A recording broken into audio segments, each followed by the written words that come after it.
bumalik ako sa mga naalang pagkabata ko sa probinsya. Parang kahapon lang lahat. Yung simpleng buhay. Yung mga bagay dati, Madi, na hindi mo pinapansin pero ngayon, namimiss mo na. Madi, tuwing umaga, gigising ka sa tilaok ng manok at hindi sa alarm clock.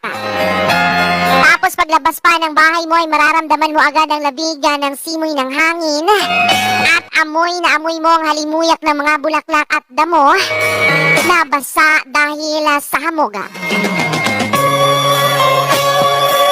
Yung tipong hindi mo na kailangan magmadali. Dati, ibang walang cellphone na hawak-hawakan. Kundi pamalo lang ni nanay kapag late ka ng gumising. Tapos, didiretso ka na lang sa taniman o kaya sa bukid. Hindi pong mag-harvest ka na lang ng prutas o gulay, mga kaibigan. Laging may mga alagang kambing o mga hayop at iba't ibang hayop pa yan. Kaya bago pa man makakain sa agahan ay kailangan mo munang unahin na pakainin ang mga alagang hayop na manok at baboy.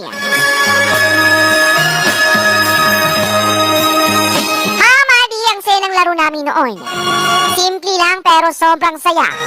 Yung tipong naglalaro lang kami ng tago-taguan sa may damuhan o di kaya gagawa kami ng mga baril-barilan gamit ang mga sanga at puno ng dahon. Di na kailangan ng gadgets noon, mga kaibigan, kasi sapat na ang kalikasan para mag-enjoy ka.